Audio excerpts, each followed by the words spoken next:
এতে মামাম দেখা আমরা এখন রেডি হয়ে গেছি যাওয়ার জন্য। নে বানা নে নে নে ভিডিও বানা নে। কোথায় যাচ্ছি বল তাহলে? আরে এই যে আমার ছোট মামা। আমি কোথায় যাচ্ছ মামা বলো? যাবো হচ্ছে আমরা বহরমপুর বাইপাস যাবো দেখতে। বাইপাসে যাবো। হাই গাইস তাই বলছে, তারা ভাবো বলছে হাই গাইস, ইতির মেয়ে বলছে হ্যাঁ হাই গাইস। আমরা ভাদুর যাবো। বল লাইক কমেন্ট শেয়ার বল। আরে এই যে ছোট মামি যাবে না বলে সব রেডি হয়ে খুলে দিয়ে আবার রেডি হয়েছে। হ্যাঁ লাইভ করছি সবাই দেখছে, উল্টো পাল্টা কথা বলিস কেন? নেই তুই ভিডিও বানা ধর।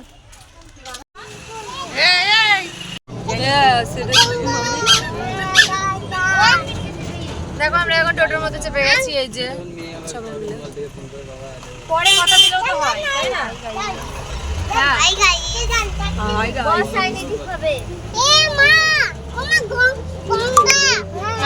খাবার নিয়ে আসিনি বাড়িতে দেখে আমাকে দেখায়। হাই গাইস আমরা এখন যাচ্ছি বাইপাস। বলা হয়ে গেছে আর বলতে হবে না, কতবার বলবি? তুই বলে দিয়েছিস আগে থেকে? বলতে হবে না, মামা বলে দিয়েছে। মামাকে জিজ্ঞেস করছিলাম যে মামা বলে দিয়েছে। তো এই পর্যন্ত দেখো সব ঠিকঠাকই ছিল। তো এখন আমরা ওপরে উঠছিলাম। তো এখান থেকেই আমাদের যে মানে কি ভয়ঙ্কর সেই দিনকে আমাদের হয়েছিল পরিস্থিতিটা, মানে এখন যে আমি ভয়েসটা তোমাদের দিচ্ছি মানে আমার এখনই ভয় লাগছে বলতে গিয়ে। তোমরা আমি একটা কথাই বলবো, তোমরা যদি কেউ ওখানে যাও তো প্লিজ সন্ধ্যের পরে কেউ আর ওখানে যেও না, কারণ ওই জায়গাটা এতটাই ভয়ঙ্কর। মানে সন্ধ্যের পর ওখানটাতে গেলে 1 মিনিটের জন্য আমাদের ওখান থেকে মনে হচ্ছিলো যে হয়তো আর বাড়ি ফিরে আসতে পারবো না। তো তারপরে প্রথমে কি হয়েছিল, প্রথমেই আমরা যখন ওখানে উঠছিলাম দেখলে এই রাস্তাতেও যখন উঠেছি তো তখনও পর্যন্ত ঠিকঠাক ছিল।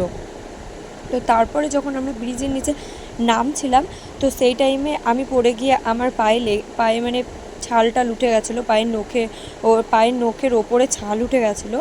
তো ওখানে অনেক রক্ত বেরিয়েছিল সেই টাইমটাতে। তারপরেও আমরা গিয়েছিলাম, আমি তারপরেও যেতে চাইছিলাম না। তো আমার বোনেরা মামা সবাই গেছিলো। তো ওরা বলছিল যে না চল কিছু হবে না। তো ওখানে তারপরে গেছিলাম। এই যে এই জায়গাটা দেখছো, এখানটাতে 1 মিনিট দাঁড়াতে পারিনি, এত ভয়ঙ্কর ওখানে জায়গাটা, মানে পরিস্থিতিটা এত ভয়ঙ্কর হয়ে গেছিলো আমাদের। এই যে দেখছো এরকম আমরা নিঃশব্দভাবে চুপচাপ দাঁড়িয়েছিলাম এই জায়গাতে, একটা মানুষ ছিল না ওখানটাতে। মানে কি বলবো, সেই দিনকে যে বেঁচে ফিরেছি না, এটাই আমাদের মানে অনেক বড় যে আমরা বেঁচে ফিরেছি ওখান থেকে। সেদিন যে আমাদের সাথে কি হয়ে যেত আর মানে বলতে পারছি না। তো তোমরা প্লিজ একটা কথাই বলবো, তোমরা প্লিজ কেউ ওখানটাতে সন্ধ্যের পরে আর যেও না। তো এইটুকু বলার জন্যই এই ভিডিওটা তোমাদেরকে আমি পোস্ট করলাম আজকে, না তো করতাম না।